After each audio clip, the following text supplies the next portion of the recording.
As I ran through the woods, Celine, Brooklyn, all of us together, for one last moment, I felt a small bit of joy before suddenly something completely rocked me, sending me spiraling out of control, tumbling to the ground. By the time I started to come to, I could hear screaming, shouts, calling out. "Get the hell off me, you bloody monster!" the voice called out, before screaming in agony. It was Brooklyn. I finally got my bearings a bit, looking over to see a massive werewolf with a thick coat of fur burying its jaws into Brooklyn's shoulder. He screamed loudly as it did. I could see blood gushing from his shoulder straight through the armor plating. As the wolf released, it grabbed his head, slamming it into the ground. Brooklyn stopped moving. "Brooklyn!" I called out as I frantically tried to find my way to my feet, looking for Celine, looking for my weapon. I couldn't find my sword anywhere. It must have went sailing off, but I saw Celine. She was just starting to get back to her feet, and the wolf, it was looking at her. I saw what was going to happen before it did. Before I even knew what I was doing, I started running, moving for everything I was worth.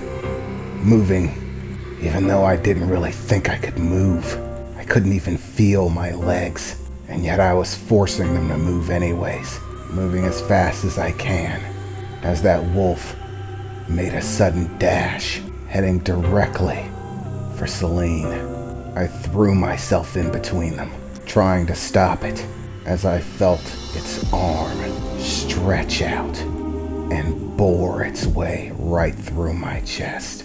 Looking down, he had buried his arm near shoulder deep, straight through me.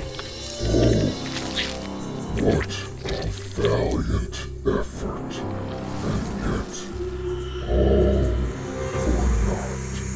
You were so close to, he said in that deep, guttural, growly voice, as I had just enough strength to turn my head around and catch sight of Celine, half of his hand buried into her chest, blood gushing out of it. He got her anyways. He got her straight through me. oh, isn't that sad? He said, with a grin on that mad wolven face, rejoicing in our slaughter, until suddenly a blade propelled itself through his back, bursting out of the front of his chest. "Goddamn bloody monster!" I heard a voice call out, Brooklyn's voice. For a moment, the wolf still looked alert, beginning to start to try to turn and look back to Brooklyn, trying to pull its arm free out of me, reaching back with his other arm to try to grasp at Brooklyn. And as he did, I held my arms out, grasped the edge of the sword sticking through on my side, and with every ounce of energy I had left, the blade cutting into my hands, gushing what little blood that I had left out as I pressed up, forcing the blade through the rest of his body, up and out of his shoulder, as he finally managed to pull his arm free out of me. The two top halves of his body seemed to separate as he collapsed to the ground, his form beginning to shift back to a human being's. I, meanwhile, only saw this right before I fell backwards.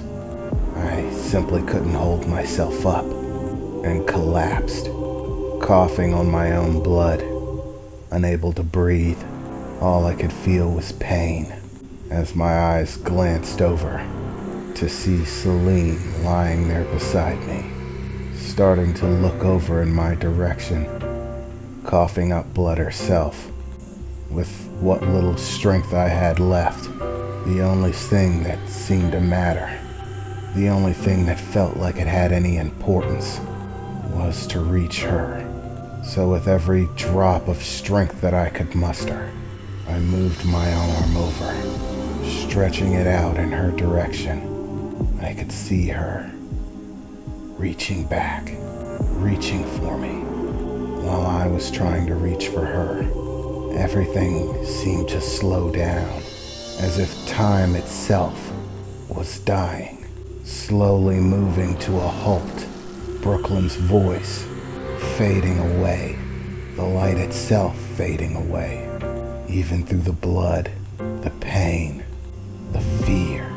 I could still feel a tear welling in my eye, and a single thought: I have to reach her, my Celine. And as our hands came close, nearly there, nearly reaching her, everything just went dark. In the very next moment, I gasp for breath. I scream for all I'm worth. There's so much light. It's blinding.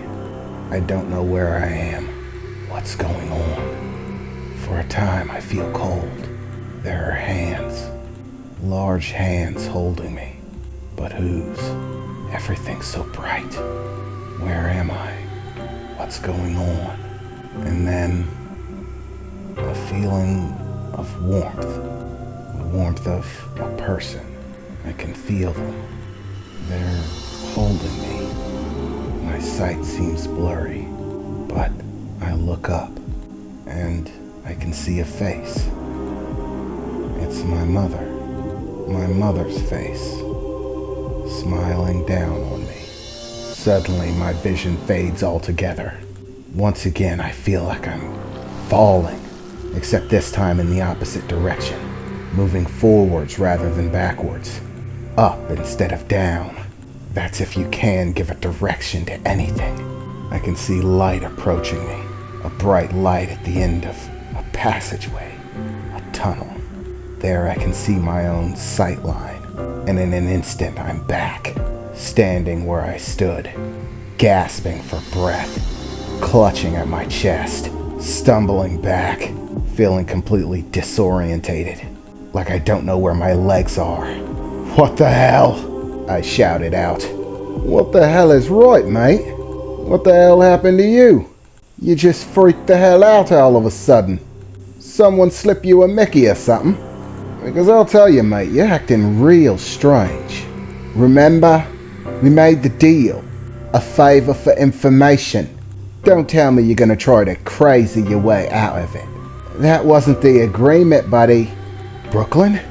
Brooklyn Scott," I said, looking up at him. "Victor," I heard a voice say. For a moment, just for a moment, the name that came to mind when I heard it wasn't Renee. It was Celine. But then I shook my head off again. "No, it's Renee." "Victor, what's happening?" Renee shouted at me. "What the fuck? I mean, really, what the actual hell was that?" "I don't know, buddy. You tell me. You're the one seeming to have some sort of fucking episode." I struggled to breathe for a few moments as Renee grasped hold of me, trying to look me over, grabbing my face and looking me in the eye. "Victor, what happened? Are you okay? Did he do something to you?" All I could do was stare at her for a moment, my eyes just wide. I don't know. I don't know what the hell that was. I went somewhere else. I went somewhere else, and I wasn't me anymore." "Victor, what are you talking about? What do you mean you weren't you anymore?" "I don't know, Renee," I replied, frustrated and confused, feeling like my heart was going to leap out of my chest. All I know is, wherever the hell I ended up, he was there, I said, looking up to Brooklyn. You have something to do with this, didn't you? I said, glaring daggers at him. What? How am I supposed to do whatever the hell it is that happened to you? Teleporting people is not my bag. It's not in my little repertoire of tricks, you might say. In fact, I don't know of any werewolf who has that kind of power.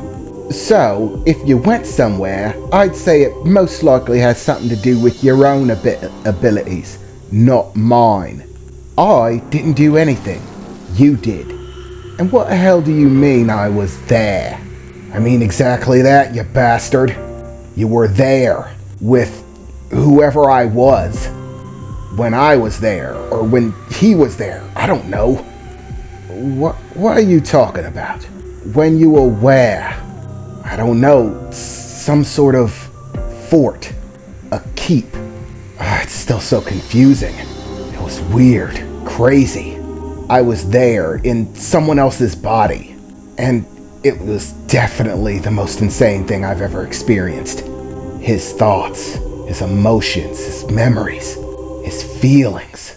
I could sense them all, feel them, like they were my own, just as intensely as they were my own. Every drop of pain, every bead of sweat, I felt it all, like I was standing there.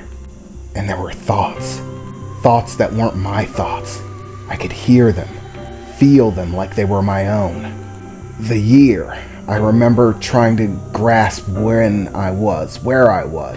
I remember the year, 1426. The year was 1426. I said to myself, I was at a keep, the Illuminati. Those were the people I was working for. At that point, Brooklyn got a very serious expression on his face, glaring down at me. What did you say? But I wasn't the only one there. We were sent there to the keep, to guard against werewolves, against monsters. They raided the keep. They killed everyone. My name where I was, in that place, in that time, it was Talius. And there was a woman there, a woman named Celine. It's all so confusing, I said, pressing my hand into my forehead. My head was pounding.